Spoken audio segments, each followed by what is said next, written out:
จะไปอุเล SpeakUp Podcast Episode 13กันเราแทงเลตาคือฮีเจสันเขียงเตะกันยา Certified GX Trainer กันยาให้กับบุลมีฮีกับเฮงจูMKมาร์กันเนี่ยจนใน2021เลย22 Mr. Lonetoเฮ้ยเนี่ยสาย MK กับบุลา2021เลย2022 Mr. Mizoram เราเนี่ยตัวเลย2023 First Runner Up เราหนึ่งงัดปนินะโอ้สมัยเราเนี่ยตัวเราเนี่ยบอกว่าส่วนนี้สาย MK หิมาสายไม่เอง National เวลาจะไปแข่งตัวนังมาฮีNational ที่ละให้ Eastern India ค่ะ National เท่าคันเนี่ยส่วน Eastern India National อาจจะพอเราแข่งตัวตาสาย MK ฮีbodybuilding ตุยมีตันส่วนสาย MK ฮีจุดเสียดเราเท่เราตาส่วนสาย MK เองวิ่งเตะตุนหัน competition อินเตอร์โจเซียตาตุนหันตัวมิโซรามา bodybuilding show กันในโจเซียให้หุ่นลุตักไม่รอนมันปุยเทโดนะส่วนนี้ก็ตั้งหัลมอบแต่ละเองที่ fitness journey ที่ท็อปพอดเตียงอีกก็ชาวดาน bodybuilding อีรอนตุยชาวดานเตะเองที่เนี่ยเกมอะไรสิไปกันเนี่ยสิไปให้2000สร้างนิสมขันกันลุดนะสิไปให้จน2002มาจังหันสิไปปังไงลุดพดกันเนี่ยเกมอะไรมั่งจน2019นะจังหันกับตุยชาว bodybuilding ลำให้ competition ตักจู2020จังหันเนี่ย2020 first compete นะชูคงไงเนี่ยชู2020อ่ะส่วนMr. Brak Valley competitionอ่ะโอเคส่วน2021อ่ะฮะมิโซรามาให้รอนเตลมาตาส่วนนี่แหละสิลซาระอีเตลส่วนนี่แหละเอ็งจานังไงนี่ทั้งoverall ค่ะกะละมองไงมันoverall อ่ะประคันนั่นละงั้นส่วนนี่แหละเอ็งนังมาอี workout ด่านตั้งปุยdaily routine ให้ไงมาให้จิงเล็ดไล่ให้กับ workout เทนะหัวหน้าชวนนั้นหัวหน้าโลชวนนั้นนึกขัดเวขัดเตลที่กับ workout ส่วนนี่แหละจิงอ่ะเล็ดไล่ workout ส่วนเอ็นติ้งอี workout split ด่านเอ็นเดนั้นจิงอ่ะจะมีสุขติ้งอ่ะไล่จะมีสุที่เวลาสิให้อินวักroutine ก็ด่านให้ rotation ให้กับติดนะมีด่านชวนนั้น Monday hand chest ก็อีกนะแค่มาจูrotation นี่ก็ติดนะมั้ง Monday นี่เราเลย leg เตะก็คอยชวนนั้นการเลี้ยshoulder ตั้งเองก็ start ที่เราเห็นเห็นจนมันchest ก็คอยจน chest เลย bicep ก็คอย chest เลย bicep ก็คอยทุ่งก็คอยทุ่งจนนั้น back เลยอาศัยจู back chest เลย tricep กันคอยจนนั้นมั้งactive ที่ท่า back เลย tricep sorry chest เลย tricep active ท่ามั้ง back เลย bicep active ท่าส่วนนี้ back เลย bicep อีกคอย chest เลย tricep อีกคอยส่วนนี้นี่เลยอีว่าก็สเปดฮะ Monday เล็กสิคอยตาตัวส่วนถ้าจิงอ่ะเองคอยตายอ่ะจิงอ่ะเอ็นนั้นจิงเนี่ยตายว่าก็ตาจิงละมาเองจงเองคอยเอ็นนั้น quads เจ้าquads and hamstring อีกที่เขาsquat เลย hamstring ก็ติงหาละไล่อ่ะจนนั้น shoulder นี่เราเลยเราabs เทคเคลทรีนะมั้งคอยทรีนะส่วนนี้เลยข้าตาหาโมอี workout เรื่อยเราที่น่ามีอี workout split อาหารดักขัดoff season อ่ะจนนั้นตั้มเบอร์ดักขัด off season อ่ะส่วนนี้สู้จิงเนี่ยไล่ก็เท่า 1 to 1 hour เอาไว้ดักกันอย่างนี้มั้งส่วนนี้เลยอันนั้น Monday legs day คอยตาส่วนไล่ละมา shoulder สิคอยส่วนนี้เลย Tuesday เองอี workout Monday เล็กอันนี้จนนั้น Tuesday จนchest ก็คอยchest เลย tricep จู่จะว่าไล่ละมาจนไอ้ cardio Monday จนมั้งเล็กเราคอยอยู่ละไล่จนนั้น shoulder Tuesday chest เลย tricep จิงอ่ะ chest อันยังอ่ะไล่ละมา tricep จุดแต่งจนส่วน Wednesday อ่ะback เลย bicep ปังอินส่วนที่ใคร repeat เลยอ่ะrepeat เลยก็ได้ off day ฮีอินเนี่ย off day การขัดเอาไว้นี่ก็ได้ยังมั้งนี่นี่เลย Thursday นี่เลย Sunday นี่โอเคอันนี้ส่วนนี่เลย Friday อ่ะส่วนนี้ workout Friday and Saturday อ่ะฮันเขามี workout routine เท่ากันกันเลย routine เท่ากัน ส่วน legs and shoulders leg and shoulder chest and tricep ส่วน Monday back and bicep นี่แหละทงตาส่วนนี่แหละอี diet well ที่ in control นะซาได้ที่เรียกมาส่วนได้ที่แกชาก็ที่ไม่ยังการตั้มส่วนตั้มเบอร์ออฟซีจนนั้นคาร์โบไฮเดรตเนี่ยมั้งคาร์โบไฮเดรตนั้นตั้มเบอร์นั้นดัลลีติเตโอ๊ตติเตฮีก็มันจะก็เนี่ยมั้งบัลลาเตจนไรซ์เขาเตะส่วนนี่แหละมั่วอีที่เล่นเราว่าฮันได้ติงอาหารนี่แหละ calories counting ติงอาหารเงี้ยที่ ชันเราว่าชันเราให้น้ำมันนี่ไอตัวตกเวลินเซ็ตจบส่วนนี่แหละมั่วสุดท้ายส่วนนี่แหละ off season นี่ตาส่วนให้เงี้ยนี่แหละ off season เราว่าอี workout chart ที่มันอี workout chart เขาจะอ่างไงเรื่องนี้ก็พูดเงี้ยเนี่ยอีทักกว่าเว off season เราว่าฮันcompetition competition โดนอ่ะ competition โดนอะไรจนหลักง่ายทีนะมั้งนี่ขัดไว้ขัด training อย่างนี้นะมีการพูดต่อนี่ขัดไว้ขัด training กันติดทีนะดาร์การ์นี่2 ดาร์การ์นี่สู้จริงเนี่ยแต่ถ้าว่าเขาตาoff season คันดาร์การ์เนี่ยมั้งcompetition do ha in push na soka so ni ele in po protein well ila tam soka nga carbohydrates reduce nga fat si and thing e no dan fat che ilak dan tlang pui chu fat po hi sa arsa te po hi mo steam e na sa steam hi kai na kan arsa po chum top I boil top nga boil top off season off season na chuan ni ei engpani evek nga ma se competition nga ha chuan in chum top nga chum top in chuan rice cut off it thawem rice mo rice su atoma hey nisom kar 10 days well 10 days oma 10 to 15 days oma I cut off ta rice so na ma so ei cha so ni le mo in bulk in Aizawl nge in bulk chau chin tun tuma competition kha kan by off season kha 94 93 tleng kha nia tleng competition kan bu khan mo kan weight 82 kan katla chu thla in za chungi katlak man ni hey ni November ni som ni pasari November ni som ni pasari ni som panga ni 15 days sungin 93 94 atangin 82 kg som kan kata kg som ven katlaman pui hem le ya ni som panga I diet pui control travel do ni mo na ma po ta ba ka ne hei tui po in control trama tui in tle manga tro competition don soan ni khata Aizawl ngi lak glass last week pick atang hen kain control trial last week week he poyama berama competition to last week I had in body in change back china last week chi kan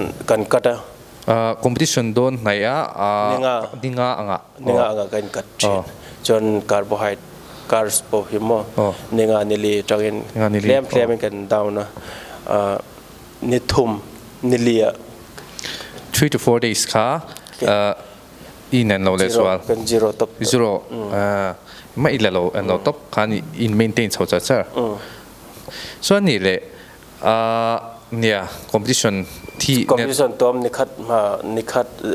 tu ni se zana hen kan in lot le chan ma se I competition zo ham voi le khata I lot ngal pop lo bokanga claim cha zu nia voi le khata e le in te po voi le khata I enge in reduce ngal pop kha acha ber zo lo ta hei midang tam taka po anno ni thonga hei enge Mizoram nga chuan temeng hei workout ten on kalta diet kin diet an te kalo zo tlang pui chin chu eting in diet chin kan te chu ka elo chu ka kala lo to phe ka cut off to chu song ka elo na atlang puin dinner ka skipa ni re enge eng ma ka elo ka mu top อันว่าเขาถ่ายเลยเสียตุกันลงกันเลยอันเจ้าเลยแต่เขาชินตาค่ะเองให้ประกาศส่วนเนี่ยให้สารมเกสเองเดวินอันนี้จู่ bodybuilding ละมันนี่ตา bodybuilding แค่ละว่าโปะเตียงให้ daily lifestyle ละฮานินเอเลอินเตให้จู่อภัยโมตาส่วนข้าตาฮานินเองอันมานี่อ่ะ competition สเตจแต่ละปุยเราตานปนเอเลนข้าจู่นี่ตินิน control มั่วมีลค่านี่ข้าตาอินสังเกตหลักตัวเตียงมีลคือนี่ข้าตาบอยรุกก็ละเทนะมั้งbreakfast ที่เล่มจริงกันworkoutจนworkoutไม่เห็นกัลไม่ workout ที่ไม่เห็น carbs กันโลดัดเล่มแต่อินปั๊มนั่นถูกกันมั้งจนworkoutจู่เช่นdiet ก็ไอ้เลี้ย diet แต่จนตัวเตโปรตีนส่งให้จนfruit ที่เองอีหลักตัมเบอร์แต่ละเบอร์จูseason fruit สังเกตอภัยโมเขาไม่ตัว season fruits หลักเองจนว่าเขาดูได้ก็แล้วจะว่าจนเคลมกับdress จนดาร์กสัมพันธ์เลยสัมพันธ์ดาร์กบอร์12 to 1เวลาที่เดียวdinner ก็ยังdinner ส่วนสมิจัว lunch ยังมีให้แต่นั้น meal third meal อะไรมั้ง meal 1 2 3อย่างนี้ก็ต่อ1 2 3ก็กลทีนะมั้งดาร์กดาร์สัมพันธ์เลยดาร์กดินการเห็นไว้ทุ่มจนสไลด์จนmeal 4 to 3 to 4เวลามีหลัก3 to 4 in กันละมั้งจนว่าเขาสไลด์กันเลี้ยสไลด์กันว่าเขาเลี้ยกันเล็ดหัวกันว่าเขากันโจนกันเลี้ยแต่จะเป็นไง meal 5หลัก7 to 8เวลามี6 to 7เวลามี6 7เวลา meal 5ส่วนนี้9เวลามี8 to 9เวลา no 9 to 10 in การเวลานี่มั้งจน9 to 10ก็เลย meal 10 meal กันละเลยmeal นี่แหละ meal 10ก็ตี meal ปรุกนะจ๊กsorry ก็เสียส่วนน้องก็meal 6 meal นะข้าอย่างงี้อีหลักทั้งปุย meal 6saya ini banana shake เขาให้อินชิน shake in China mau sana mutom ma off season อ่ะส่วนมาสิเลยส่วนเราไงoff season อ่ะส่วนกันoff season ก็ตีอี compete ตัวนึงก็ตีนะcompetition มาส่วนกันละไงสันสุข้าที่ off season หัวหันอีละ meal 6 meal สินิกละนี่เลย meal 5ฟังหันเห็นแต่นั้น dinner timing หันอย่างงี้ทั้งปุย workout สัวrice เวลาปุยแต่ลูดเวทเท่าวันrice พวก rice ไง rice ไก่ยามอ rice เลย chicken นะจนอาร์ซาเต้จนเวสเตมั้งส่วนนี้เลย meal 4อ่ะข้าส่วนนี้เองให้ workout มาไอตัวรังสีเองบิดตั้มตะกินให้ workout เต้นเราตุยตาข้าเองมีเอ็นเตนัน workout มาไอเซอีที่ทั้งปุย workout มาเอ็นอัตราเบอร์จู carbs เทเลไอละชะจกอาศัยจู in carbs กันปุยมัว in ปั๊มนะจนin ปั๊มอัตรา carbs กันในจนมัวมินติจักworkout ที่มินcarbs ที่โลทั้งไงส่วนนี้เลยเอ็นเตนัน workout มาเอ็นเตนันบัลลาเอเต้ปุยบัลลาทั้งปุยบัลลากันในทั้งปุยบัลลาพวกกันในจนให้ sweet potato กันเดียว sweet potato พวกกันในเทียงกอลบาชากันเทียงworkout มาเอ็นมั้งกอลบาชาเลยอีบัลลาเอพุตตาส่วน workout ส่วนฮัสวาน protein shake bread พวกกันในเทียงbread แต่พอส่วนนี้เลย protein shake เวลาเห็นที่คุณเวลาไงล่ะ protein shake ที่practice จะ workout จะนิดสมปังชุ่งนิดสมปังชุ่งให้ละชุ่งกันละส่วนสมิสวา dinner เอเลยครับจุดนี้ดาร์กขัดนัวส่วนนี้เลยอี off เฮ้อี compete โดนตักตะแค่นี้ meal ที่6 meals เท่านั้นมีกันไงmeal อีติดเลมก็ติดเลม4 meals นี่3 meals นี่กัน4 meals นี่กันละมั้งจันไล่เขาจะอีตัวเราไงจานพวกละไอเรื่องมาเสกติดเลมอ่ะไอ reduce ทุ่งไอตั้งปุยอี compete ตัวนี้เกล้างปุยจูอาร์ซาเลยอาร์ตุยหินเบรักจน fruit เลยจน green salad เต้dinner salad ริงที่น้ามีเงี้ย chicken salad เต้ลันซ์ก็ไอ้ฟังส่วน dinner เงี้ยริงตั้งปุย dinner chicken เท่าสุดลันซ์พอดิชิน chicken เท่าเลย chicken เท่าเองโปรตีนลดต่ำข้างไอเวดอนเสียดิฉันโดนส่วนเนี่ยดีเทลซึ่งhan exot via na me sarem ke po he workout chart te le he kim kan shi chak ve chu karinga te meng viewers te pon mo so ani ni le enge I lifestyle la endena jing ei tho ma em nge I tho har nge ting e in daily life man dan tlam pui tho chu har ka te thele tok ma se tho he tho ma the ngai thina bodybuilding fitness lam chu resell na hiệp kan ngai poi mo resell na tur chuan workout kan mut da thalo chun workout ti atui kan ti lo mo mut he darkar enzang e mutlam ni khata darkar sare darkar re 7 to 8 hours mutlam pui so ni le zana dar som vela dar khwa vela thil e ta ro kami nu khani mu hal mai tina mi digestion chung nge mu hil theng ha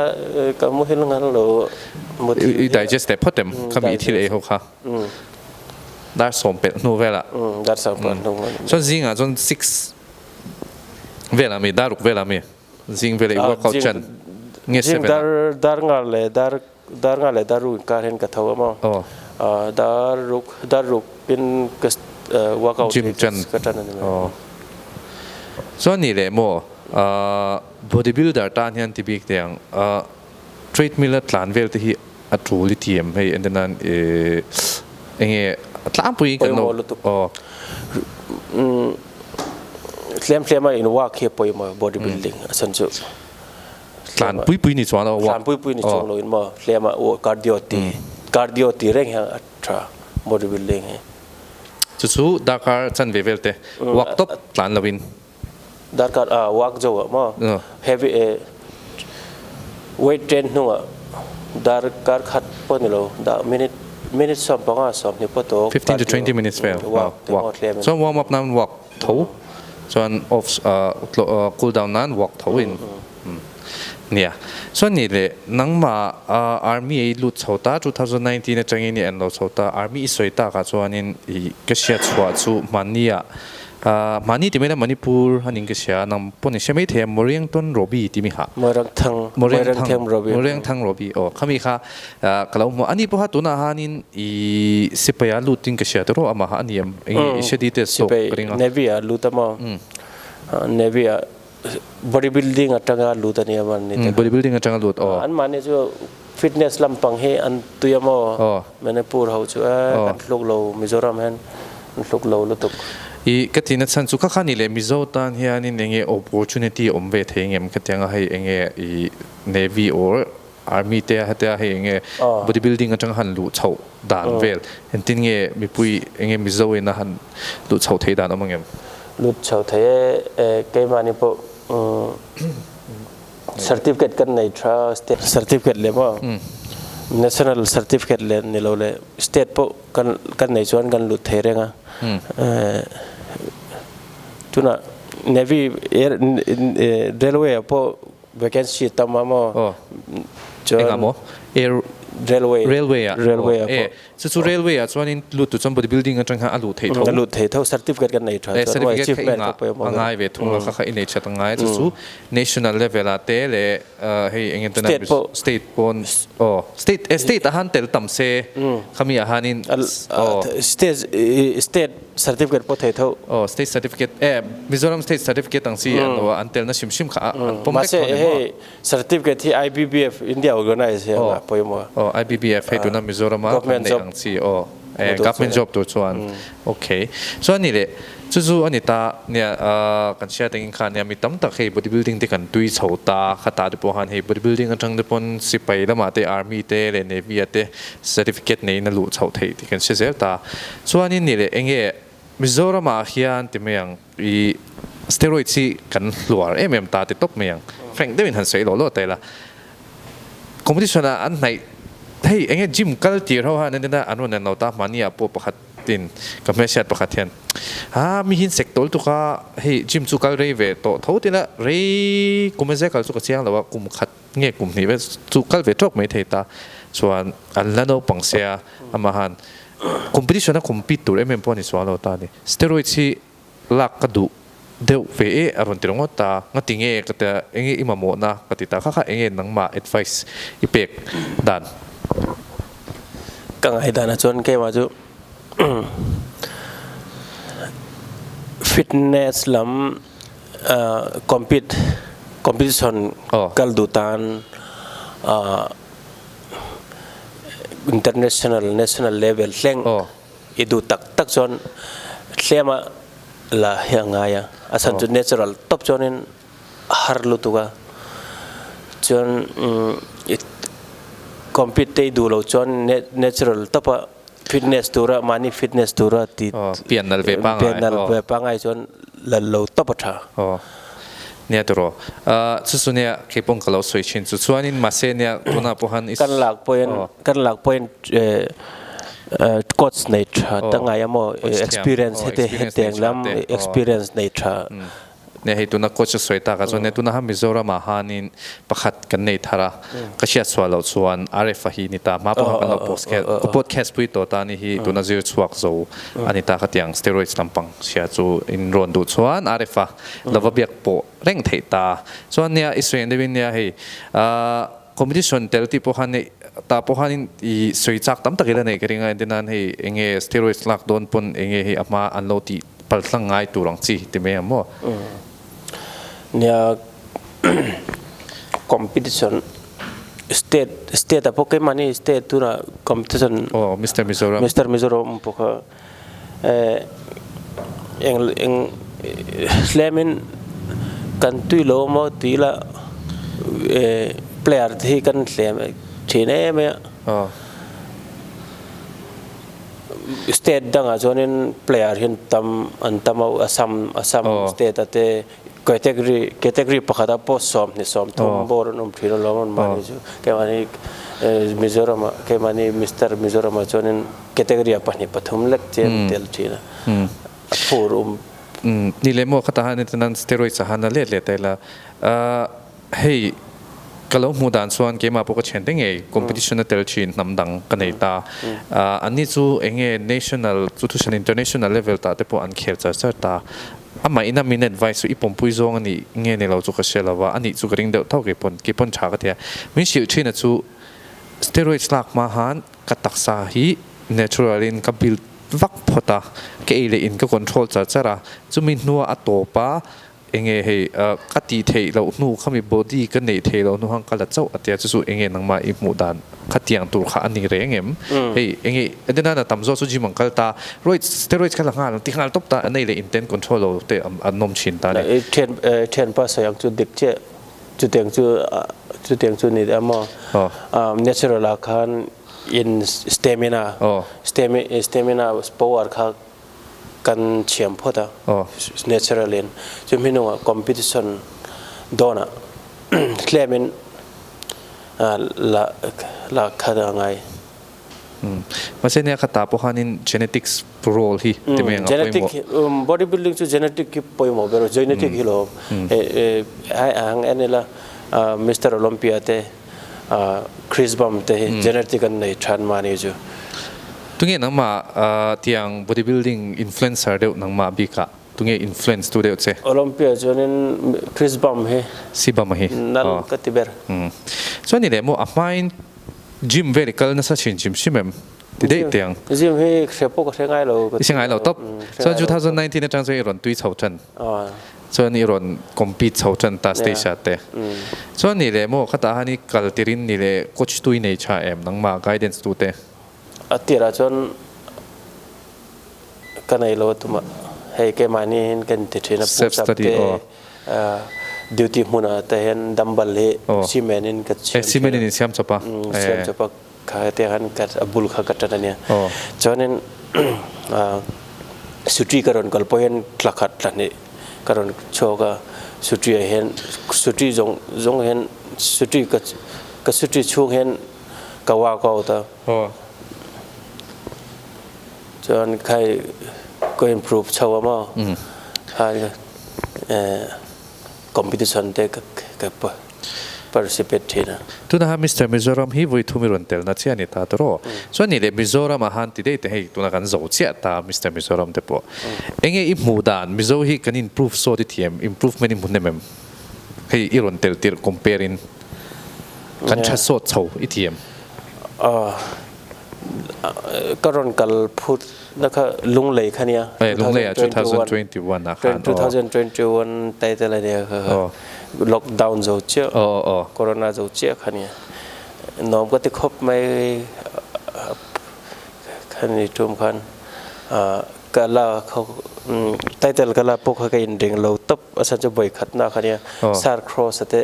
ซาร์ครอสรอนแต่ละจวนเนี่ยเตะกันปฐมเนี่ยอินวิทกิตุกรีนอังเวกเข็มขาเตขัดสู้เตเนี่ยจนแกมาแคตตากรีคัน75ว่าฝากคันมีปังอากันเนี่ยมีปังไงนมจุ่มจุ่มชวนว่าทราเวตรอบ่อยขัดโดนเตลน่ะไตเตลกระดงเขาจู่กำมุมังพก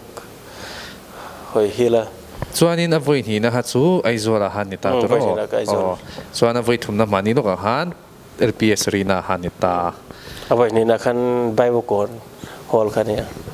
ส่วนนี้ที่ดังได้ national level ฮะมันนี่ลูกอาหารโลมันนี่ลายมั้งค่ะ state level ก็มีcompetition ค่ะ NPC อาสามีครับมั้งอาสาตรออาสาเนี่ยมั้ง NPC Federation คันเนี่ยคำคันoverall กันละ overall ละปุยมีอ่ะอยากครบไม่ overall หันละเทสุไวเขาละกับเพส่วนให้ขันเชียงอ่ะไวเขาเพสุแต่ไม่เห็น genetics ที่ชอบอย่างไรก็เปลี่ยนเตะupper body ไม่ใช่ไวเขาที่ประคัตส่วนอันกิลำปังที่อันเตะเรียกว่ามิโซวินากันในชัดเวลทุ่งอันเนี้ยแต่ไม่ยังนี่เลยตัวนี้เองคอมพิวตาขาขันตรงนี้ให้ตรงนี้หันทราฟาลเดียวที่เตะอินเนียมให้ improve อีกทีเดียวเตะเนียมจุ่ม competition อาหารแกมันนี่มิสเตอร์ท็อปทรีค่ะทรากติเปลี่ยนคำว่าดูแบบอันเราสมุยนะคะปฐมนะฮะทรากติจนนี้แมนฟิสิกส์ฟาร์สปกติแมนฟิสิกส์ปะคันนะฮะดาวิดตัวค่ะเนี่ยกี่พวกดาวิดฮะอันวิดแคตตากรีให้อารมณ์สวาพวกหังกันเราเองนะส่วนอันละปังเสียอันละปังเสียส่วนนี้ให้อันนี้ค่ะ Junior First Mr. Mizoram Junior First ก็ที่ Junior Mr. Mizoram อันนี้ตาตัวส่วนตัวนั้น First Compete เลยนะเจ้านี่ก็เสียส่วนอันนี้พวกหันเนี่ยกี่พวกเราหัว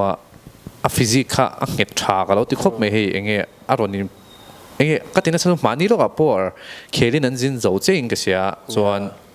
อารมณ์เล็กเช่น prepare นะหุ่นพวกอันนี้มุมมองฟักพวกริ่งบิ๊กเราอันนี้พวกค่ะจู่ๆเองกี่พวกเฮ้ย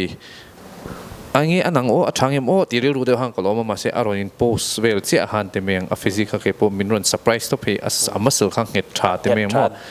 อันนี้ค่ะ below 70อันนี้ยังพักเขียนค่ะ below 70อันนี้ตามมาเสีย below 70แกมันนี่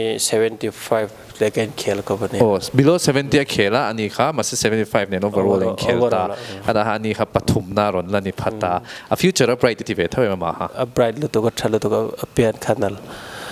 จนแล้วนับปังก็มากลุ่มเล่กลุ่มประเทศอาหรับกลุ่มทาร์กลุ่มเลี้ยจนนั้นปลูกทัดก็ปังdisciplineขัดยังชาเรงจนเนี่ยพวกเราที่เนี่ยเตะพวกมากันเรา podcast พวกนั้นสวยเท่าว่า discipline ที่อันนี้ชัดครบเมียอันเอเลอินแข็งเฮียในอันนี้จุดเตะเนี่ยที่ส่งกันมุเซลจุดแต่ให้กันทันสวาเวลแต่พวกนั้นเนี่ยเท่านี้ที่สุมานี่พวกให้ compete ตอนพวกนั้นกัน podcast มากันสวักสวยอันนี้คือสวยอย่างเงี้ยที่เราเอเลเทเราตาแต่ว่าตุยเจ้าเอเทตาตุยชุ่มหน้ากันซงงัดเมย์ขัดยันสิ่งง่ายตาให้ที่เลยสวาตอนพวก strict diet เนี่ยทุกคนเนี่ย bodybuilding ลำปังอ่ะให้อย่างเงี้ยฮันเราส่วนนี่เลยอย่างเงี้ยฟิสิกส์ฮันดาวิดค่ะ improve ที่ตัวนั้นมาส่วนดาวิดค่ะ